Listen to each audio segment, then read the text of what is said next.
Hi, peoples. Welcome back.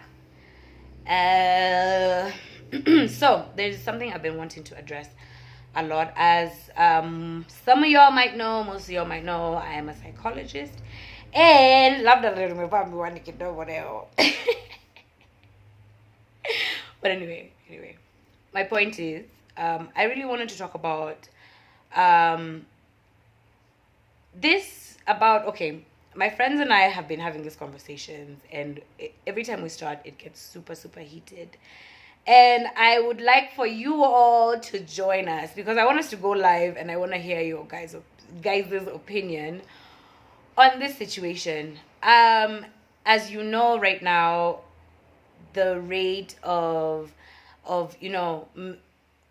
what we're talking about, it's the rate of suicide, depression in men is at an all-time high. People are just killing themselves left, right, and center. And of course, when you have a situation like this, you want to understand why is it that this is happening.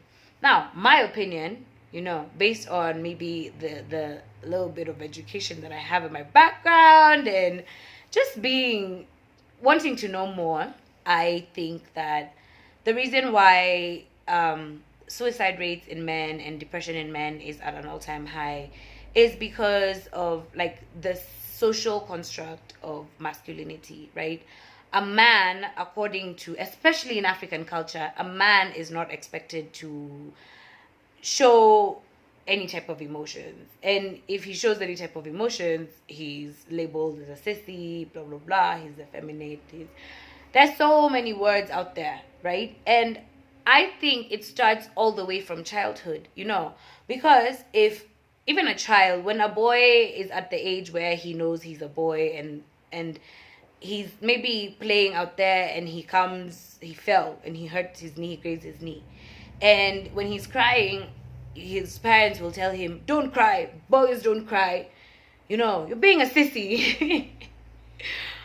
But why is it allowed for boys, small boys, not to cry, but girls it's allowed to cry? As in, my question is, right?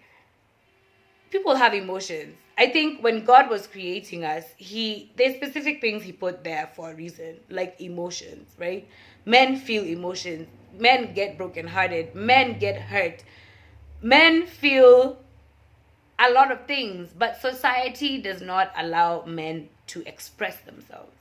And in my opinion, this is exactly why depression rates are high, why the suicide rates are high, because they're not talking about it. And if they start to talk about it, it's an issue. And I have a friend who's even here right now watching me talking about these things, and we fight about these things because he's always talking about, yeah, if you're feeling bad, you need to toughen up, be a man. But why? Why can men express themselves? And why is it that if a man says that he's having a rough time, if things are hard for him, if he expresses himself, why is it that he's being a sissy or he's acting like a female? Oh, do you need a tampon? Oh. And this is a man who's just, I feel like that's a man who needs to be respected because he's someone who wants to speak his feelings. If you're hurt enough to cry, and if you're hurt for real, for real, I'm not saying I don't want to see a man who's a crybaby, to be honest. But if this is something that it's there, it's hurting, I'm really hurt. This girl broke my heart.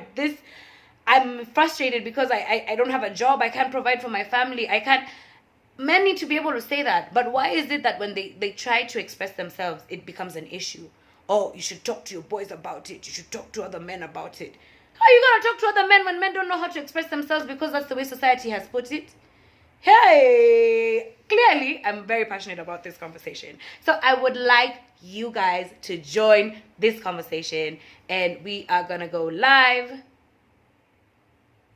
And sorry, that was something that popped up on the phone.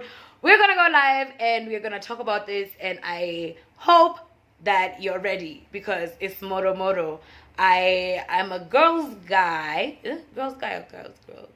Guys girl? Yeah. That means that most of my friends are guys, and so I usually have an interesting time trying to convince or trying to speak my opinion. But I love it because they challenge me. So I'm so excited for you guys to join us and join our conversation. So tune in. So I will tell you which platform that we're going to have this live conversation. And plus, I need to call these guys and and get them to actually come over so that we can have the conversation. So as we begin this conversation, what do you think? Why do you think that we have toxic masculinity? Where did toxic masculinity come from? What is toxic masculinity? I have the definition for you guys. This guy is over here looking for me, nodding his head, blah blah blah. He didn't know I went to school, and I'm schooled, and I'm ready for him. I'm ready, bruh. I hope you're ready. Anyway, this is fun. So another hot conversation. I hope y'all are ready, because I'm always ready. Okay, thanks for tuning in. Keep it logged, and please join the conversation. This is something very, very, very, very important to me, and I hope it's very important to you, because we need to worry about our men. Our men are dying left, right, and center. Our men are hurting. What are we doing to help them? You know, and it's gonna be a struggle, because already they don't want to listen to what the problem could be, because no, you need to be a man. Anyway, let me stop. Tune in. Be locked.